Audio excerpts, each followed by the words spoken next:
PowerPoint presentation file တခုလုပ်ဖို့ဆိုတာကတခါလေကြာရင်နေ့တစ်ပိုင်းဒါမှမဟုတ်လေတစ်ရက်လောက်အချိန်ပေးပြီးတော့လုပ်ရတယ် AI ပေါ်လာတဲ့အချိန်မှာ AI နဲ့ PowerPoint လုပ်နိုင်တဲ့ဒီ software တွေ tools တွေထပ်ပြီးတော့ပေါ်လာတယ်အဲ့ဒီအချိန်မှာကျွန်တော်နိုင်ဝက်လောက်ထင်တဲ့ PowerPoint presentation တခုကိုရလာတယ်အခုဒီနေ့ခေတ်မှာတော့လက်ရှိကျွန်တော်တို့ဖုန်းထဲမှာကျွန်တော်တို့ကွန်ပျူတာထဲမှာသုံးနေတဲ့ ChatGPT ကိုအသုံးပြုပြီးတော့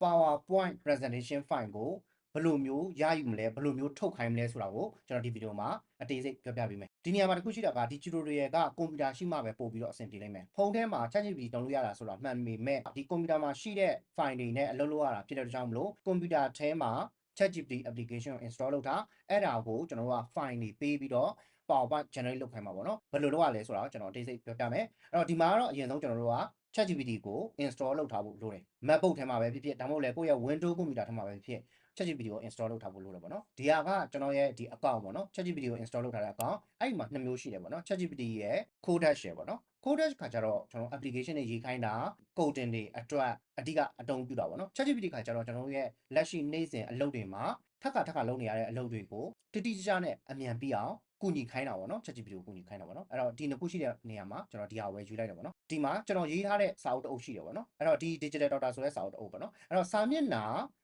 250လောက်ပါတယ်ပေါ့နော်ဒီထဲမှာကျွန်တော်တို့ဒီတာမန်လူတယောက်အနေနဲ့တိကျတဲ့နဲ့ကျမကြီးနဲ့ဆိုင်တဲ့အချက်လက်တွေအများကြီးပါတယ်အဲ့ဒီထဲမှာကျွန်တော်ကဒီအခန်းတုံးကအဖျားတက်ခြင်းရယ်ပြီးတော့ဆေးဝါးတွေထဲကပါရာစီတမောအကြောင်းရယ်ကိုရွေးပြီးတော့ကျွန်တော် PowerPoint presentation ကိုထုတ်ခိုင်းမှာပေါ့နော်အရင်ဆုံးအနေနဲ့ကျွန်တော်ဒီ file ကိုဒီ ChatGPT ကို upload လုပ်လိုက်မှာပေါ့နော်အဲ့တော့ဒီနာအပေါင်းလေးကိုနှိပ်လိုက်မယ်နှိပ်ပြီးတော့ file folder digital doctor စာအုပ်လေးပေါ့နော်အဲ့ဒါကိုကျွန်တော်ဒီပေါ်တင်လိုက်တယ်ပေါ့နော်တင်လိုက်ပြီးတဲ့ခါကျရင်ကျွန်တော် prompt လေးကိုတေချာလေးထည့်ပေးမယ်ပေါ့နော်အဲ့တော့ prompt လေးထည့်တဲ့ခါကျရင်တော့ကျွန်တော်ဒါလေးကနည်းနည်းလေးလိုအပ်တယ်ပေါ့နော် source ပေါ့နော်ကျွန်တော်အခု PDF file လေးကိုတင်လိုက်တယ်ပေါ့နော် ChatGPT ကိုပြောချင်တဲ့အကြောင်းအရာကိုတခါတည်းတန်းပြီးတော့ရေးခိုင်းလိုက်လို့ရတယ်ဆိုပေမဲ့ ChatGPT ကနေပြီးတော့ရှာပြီးတော့လုပ်ခိုင်းလိုက်လို့ရတယ်ဆိုပေမဲ့ကောင်းတာတော့ကျွန်တော်တို့စီမှာဒီအချက်လက်အမှန်အကန်ပါတဲ့ PDF file လေးတစ်ခုရှိမယ်ဒါမှမဟုတ်လည်းတခြား file လေးတွေရှိမယ်စာအုပ်လေးတွေရှိမယ်ပေါ့နော်အဲ့ဒါတွေကို source အနေနဲ့ upload လုပ်ပေါ့နော်အဲ့ဒါပြီးတော့ကျွန်တော်တို့ topic ပေါ့နော်ဒီထဲကဘာအကြောင်းပြောမှာလဲကျွန်တော်ဒီအဖျားအကြောင်းရယ် paracetamol အကြောင်းရယ်ပါပြီးတော့ပြောခိုင်းမယ်ပေါ့နော်ပြီးတော့ audience အနေနဲ့ကတော့ general audience ဖြစ်မှာပေါ့နော်ဒါမှန်လူတွေအတွက်နားလည်လွယ်အောင်ပြောမယ်ပြီးတော့ slide count အနေနဲ့က7 to 8ပေါ့နော်ကိုက slide ဘယ်တစ်ခုလဲ30လောက်လုပ်ချင်တာလားဒီမှာတစ်ခါလေးရေးလိုက်လို့ရတယ်ပြီးတော့ style output အနေနဲ့ခါကျတော့ကျွန်တော်တို့အဓိကတော့စာနဲရမယ် visual effect ပေါ့နော်ပြီးတော့အိမ်မှာပြုစရမယ့်အချက်တွေလောက်ဆောင်မယ့်အချက်တွေပြီးတော့ဆရာဝန်ပြတဲ့အချက်တွေပေါ့နော်အဲ့ဒါတွေကို slide ခွဲပြီးတော့လုပ်ခိုင်းမှာပေါ့နော်ဒီမှာအရင်ဆုံးကျွန်တော် Google slide presentation အနေနဲ့ဖန်တီးထားခိုင်းတယ်အဲ့ဒါကနေမှကျွန်တော် PowerPoint ပြန်ပြောင်းမှာပေါ့နော် okay အဲ့တော့ကျွန်တော်ဒီမှာ source လည်းပါပြီ topic လည်းပါပြီဒီ audience လည်းပါပြီ slide count လည်းပါပြီ style လည်းပါပြီဆိုတော့ဒီ prompt လေးကိုကျွန်တော် ChatGPT ကိုပေးလိုက်မယ်ပေါ့နော်အဲ့ဒီမှာနောက်ထပ်နည်းနည်းလေးထပ်ပြီးတော့ပြောစရာရှိတာကဒီနေရာမှာကျွန်တော်က model အကောင်းဆုံးကိုတုံထားတာပေါ့နော် solve ပေါ့နော်5.6 solve ပေါ့နော်ဒီထပ်ပို့ပြီးတော့မြင့်တဲ့ဟာတွေလည်းတွက်လာဖို့ရှိတယ်ပေါ့နော်အကယ်ကိုက free account ဆိုရင်တော့ဒီ5.6 Luna လောက်တော့တုံးလို့တော့ရလိမ့်မယ်ပေါ့နော်ကောင်းတာကတော့ကျွန်တော်တို့ထိတ်ဆုံး model ပေါ့နော် solve model ကတော့5.6ကတော့လောလောဆယ်မှာအကောင်းဆုံးထဲမှာပါတယ်အဲ့ဒါကိုမှကျွန်တော်တို့ကဒီ power ပေါ့နော်ဘယ်လောက် power ကောင်းမလဲဆိုတာကိုကျွန်တော်ရွေးလို့ရတယ်ပေါ့နော် alpha ကတော့အမြင့်ဆုံးပေါ့နော်အဲ့တော့လောလောဆယ်ကတော့ကျွန်တော်အနှိမ့်ဆုံး power ကိုပဲရွေးထားတယ်ပြီးရင်အမြင့်ဆုံး model ကိုရေးထားတယ်ပေါ့နော်အကယ်မဟုတ်ဘူးကိုယ်စီမှာ Luna ပဲရတယ်ဆိုရင်လည်းဒီ Luna ကိုတုံးလိုက်လို့ရတာပေါ့နော် okay အဲ့တော့ကျွန်တော်က model ရွေးလိုက်ပြီးပြီးတော့ဒီ prompt ကိုတခြားလေးရေးလိုက်ပြီပေါ့နော်ပြီးရင် source အနေနဲ့လည်း PDF file ကိုပေးလိုက်တယ်ပေါ့နော်အကယ်ကိုက source မရှိဘူး ChatGPT ကိုတခြားလေး research လုပ်ခိုင်းပြီးမှနောက်ဆုံးမှာ PowerPoint အနေနဲ့ထုတ်ခိုင်းမယ်ဆိုလည်းရနိုင်တယ်ပေါ့နော်အဲ့တော့ဒီလိုလေးတခြားလေးရေးပြီးတော့ထုတ်ခိုင်းလို့ရတယ်ကျွန်တော်ဒီ prompt ကိုလည်း description မှာချထားပေးမယ်ပေါ့နော် okay အဲ့ဆိုရင်ကျွန်တော် enter ခေါက်လိုက်မယ်ပေါ့နော်ဒါကအမှတ်ထားရမှာကဒါ ChatGPT work ပေါ့နော်အဲ့တော့ ChatGPT ကဒီရိုးရိုးတာမန်စာမေးရုံလောက်အဆင်မဟုတ်တော့ဘဲနဲ့ ChatGPT ကိုအလုပ်လုပ်ခိုင်းတဲ့ပုံစံပေါ့နော်အဲ့တော့အရင်ဆုံးကျွန်တော်ရဲ့ PDF file ကိုဖတ်မယ်ပြီးတော့ကျွန်တော်ပြောခိုင်းမဲ့ topic တွေကိုသူကတွားပြီးတော့ like ရှာမယ်ကျွန်တော်ပြောထားတဲ့ style အတိုင်းပေါ့သူက presentation file လေးထုတ်ပေးမှာပေါ့နော်အဲ့တော့ဒီမှာသူလုပ်ပေးနေတော့ပေါ့နော်ကျွန်တော်တို့အချိန်အကန့်အသတ်တစ်ခုတော့စောင့်ဖို့လိုလိမ့်မယ်ပေါ့နော်အဲ့တော့သူကမိနစ်ပိုင်းတော့ဖြစ်လိမ့်မယ်အကယ်၍ကျွန်တော်တို့ကဒီစာအုပ်တစ်အုပ်လုံးကိုဖတ်မယ်အဲ့ဒီစာအုပ်ထဲကလိုတဲ့အချက်တွေကိုပဲရွေးချယ်ပြီးတော့ထုတ်မယ်ဆိုရင်တော့မှကျွန်တော်တို့နေ့တစ်ပိုင်းလုံးတော့ကြာလိမ့်မယ်အဲ့လိုမှမဟုတ်ပဲねဒါမိနစ်ပိုင်းအတွင်းမှာ ChatGPT ကနေပြီးတော့ကျွန်တော်တို့ presentation file ထုတ်ပေးမယ် okay အဲ့တော့အခု9မိနစ်လောက်စောင့်တဲ့အချိန်မှာသူရလာပြီပေါ့နော်အဲ့တော့ဒီမှာကျွန်တော်အနေနဲ့ Google slide လို့တာပြောခဲ့တာဒါပေမဲ့သူက PowerPoint မှာတစ်ခါလေးလုပ်ပြလိုက်တော့ပေါ့နော်အစတော့ကတော့ကျွန်တော် Google slide ကနေ PowerPoint ကိုပြန်ပြောင်းတဲ့နည်းလမ်းကိုပြောင်းမလို့ဒါပေမဲ့အခုက ChatGPT ကတစ်ခါလေးပဲ PowerPoint နည်းလမ်းကိုတစ်ခါလေး PowerPoint file အနေနဲ့ပါတစ်ခါလေး download လုပ်လို့ရအောင်လုပ်လိုက်တော့ပေါ့နော်အဲ့တော့ဒီမှာ သူကကျွန်တော်ရဲ့စာအုပ်ထဲကနေပြီးတော့ reference ယူပြီးတော့တိကျလေးလုပ်ထားပြီးလို့ပေါ့နော်အဲ့တော့ဒီမှာကြည့်လိုက်မယ်ဆိုရင်သူတောက်လျှောက်လှုပ်ပြီးနေတယ်ဒီစာအုပ်ထဲကိုဝင်ပြီးတော့ဖတ်တယ်နော်ပုံတွေတေချာကြည့်တယ်စာတွေတေချာဖတ်တယ်ပေါ့နော်အဲ့ဒါပြီးတော့ share လေးအောက်တွေဖန်တီးမှာပေါ့နော် okay အဲ့တော့ image တွေထုတ်တယ်ပေါ့နော်အဲ့တော့သူထုတ်တယ် okay အဲ့တော့ slide ဖန်တီးပြီးပြီပေါ့နော်အဲ့တော့ဒီ slide လေးကိုကျွန်တော်ဒီမှာဖွင့်လိုက်ရုံပဲပေါ့နော်ဒါကွန်ပျူတာနဲ့မှပဲပို့အဆင်ပြေမှာပေါ့နော်ဒီ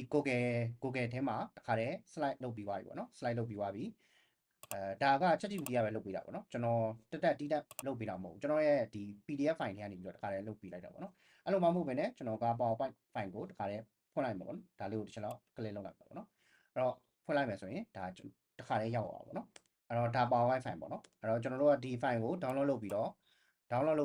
တခါတည်းပဲကျွန်တော်တို့ရဲ့ကွန်ပျူတာထဲမှာဖွင့်လို့ရတယ် PowerPoint software ရှိတယ်ဆိုရင် PowerPoint software နဲ့တခါတည်း present လုပ်ပြီးလို့ရတယ်ပေါ့နော်နောက်ပြီးတော့နည်းနည်းလေးထပ်ပြောချင်တာကဒီစာတွေထဲကပေါ့နော်ကျွန်တော်တို့ကပြင်ချင်တယ်ပုံတွေပြင်ချင်တယ်ဒါမျိုးတွေရှိလာနိုင်တယ်အဲ့လိုမျိုးချင်းဒီခါကျရင်ဘယ်လိုလုပ်ရမလဲဆိုတာပြောပြပေးမယ်ကျွန်တော်တို့ပြင်ချင်တဲ့ file တွေရှိတယ်ဆိုရင်เนาะအဲ့ဒီပုံပေါ်ပဲဖြစ်ဖြစ်ဒီစာတွေပေါ်ပဲဖြစ်ကျွန်တော်ကဒီနားမှာ annotate ဆိုတဲ့ဟာလေးရှိတယ်ပေါ့နော် annotating ဆိုတဲ့ဟာလေးရှိတယ်အဲ့ဒါလေးကိုဒီမှာတွားလုပ်လိုက်ပေါ့နော်အဲ့တော့ okay ဒီဟာလေးကိုဒါပုံဆိုရင်အရန်ကြာမှာဆိုတော့ကျွန်တော်ပုံမပြတော့ဘဲနဲ့ဒီစာလေးပေါ့နော်စာလေးကိုနည်းနည်းလေးပြင်ခိုင်းလိုက်မှာပေါ့နော်ပုံပဲဖြစ်ဖြစ်စာပဲဖြစ်ဖြစ်ကျွန်တော်အချိန်နည်းနည်းလေးပေးလိုက်တယ်ဆိုရင်ဟိုသူ ChatGPT ကနေပြီးတော့လိုအပ်တာပြင်သွားပေးလိမ့်မယ်ပေါ့နော် okay အဲ့တော့ဒီစာလုံးကိုဒါတော့နမူနာပြနေရဆိုတော့ကျွန်တော်ကနော် one annotation ပေါ့နော်သူတင်ခင်းလုပ်နေတယ်ပေါ့နော်နမူနာပြတာဆိုတော့ကျွန်တော်ခေါင်းထဲပေါ်တာပဲရေးလိုက်တယ်ပေါ့နော်အကယ်၍ကိုက PowerPoint ကိုကြည့်လိုက်တယ် PowerPoint ကြည့်လိုက်ပြီးတော့ကိုကပြောင်းချင်တာတွေရှိတယ်ဆိုရင်တခါတည်းပဲဒီမှာ annotate လုပ်ပြီးတော့ပြောင်းခိုင်းလိုက်လို့ရတယ်ပေါ့နော်ဒီစာတန်းကိုသူကပြောင်းမိမယ်ပေါ့နော်အဲ့တော့ခဏတော့ပြန်စောင့်မယ်ဒီပေါ်မှာသူဘယ်နှမိနစ်လောက်လုပ်နေလဲဆိုတော့ပြထားတာပေါ့နော်10မိနစ်နဲ့45စက္ကန့်လောက်စောင့်ပြီးတဲ့အချိန်မှာသူကနေပြီးတော့ပြန်ပြင်လိုက်တယ်ပေါ့နော်ကျွန်တော်တစ်ချက်ကြည့်လိုက်ရအောင်နောက်ဆုံးစာကြောင်းမှာအဲ့တော့ခုနကတော့စာကြောင်းနည်းနည်းလေးကနေပြီးတော့အခုကများသွားတယ်နော်အဲ့တော့ PowerPoint ထဲမှာရောဘယ်လိုနေလဲပေါ့နော် okay အဲ့တော့ဒီမှာဆိုရင်ဒါစာကြောင်းရှည်လေးပြောင်းသွားတာပေါ့နော်ဘယ်လို့ဆိုကျွန်တော်စမ်းကြည့်လာတော့ဒီ annotate လုပ်တာကတစ်ချိန်မှာတစ်ခုပဲပြောင်းလို့ရတာပေါ့နော်အခုဗီဒီယိုရိုက်ထားတာနေနောက်2လ3လလောက်ကြာတဲ့ခါကျရင်တော့ဒီ annotate ကဒါတနေရာထဲမှာဒီတမျက်နှာထဲမှာပဲ3-4ခုလောက်တခါတည်းပြင်လို့ရတဲ့အခြေအနေမျိုးတွေဖြစ်လာနိုင်တယ်ပေါ့နော်အဲ့တော့ဒါတိတ်တော့မကြာတော့ဘူးပေါ့နော်လောလောဆယ်ကတော့ annotation ကတစ်ခုပဲကျွန်တော်စမ်းကြည့်လို့ရနေတယ်ပေါ့နော် okay အဲ့တော့ကျွန်တော်တို့ဒီမှာဆိုရင်ကျွန်တော်တို့ PowerPoint ကိုကိုယ်တိုင်အမြဲတမ်းပြင်စရာတော့မလိုဘူးကျွန်တော်တို့လိုအပ်တဲ့အချက်တွေကိုကျွန်တော်တို့ကဒီ PowerPoint ကိုလူသားတစ်ယောက်အနေနဲ့ human check အနေနဲ့ပြန်တော့လုပ်ရမယ်လုပ်ပြီးတော့ဒီထဲကအချက်လက်တွေမှန်ကန်လားဆိုတာဒီချက်ပြန်စစ်မယ်ပြီးတော့ကျွန်တော်ပြင်နေတဲ့ဟာတွေကို annotate လုပ်ပြီးတော့ပြင်ခိုင်းလို့ရမယ်ဒါဆိုရင်ကျွန်တော်တို့ PowerPoint ထုတ်တာကအရင်လိုမျိုးနေ့တစ်ပိုင်းလောက်အချိန်ပေးစရာမလိုတော့ဘူးတစ်နေ့ကုန်လောက်အချိန်ပေးစရာမလိုတော့ဘူးကျွန်တော်တို့ PowerPoint ကို10ချက်ထုတ်မလားအချက်30ထုတ်မလားအချက်50ထုတ်မလားဒီပုံစံဒီနည်းတိုင်းလုပ်လို့ရတယ်ပေါ့နော်တခုတော့ရှိတယ် ChatGPT မှာဒီကိုယ့်ရဲ့ plan ကဘာ plan ပုံမှာလဲဆိုတာတော့မူတည်ဘူးပေါ့နော်အကယ်ကိုကပတ်စံပေးပြီးတော့အတုံးနေဆိုရင်တော့ပို့ပြီးတော့များများထုတ်လို့ရမယ်အကြာကြီးထုတ်လို့ရမှာပေါ့နော်အဲ့လိုမှမဟုတ်ဘဲနဲ့ဒီ Luna model လောက်နဲ့ပဲထုတ်မယ်ဆိုရင်တော့ဒါအကန့်အသတ်တချို့တော့ရှိနိုင်တယ်ပေါ့နော်10ချက်လောက်ကတော့ဖြစ်နိုင်တယ်ပေါ့နော်10ချက်အချက်20လောက်ကတော့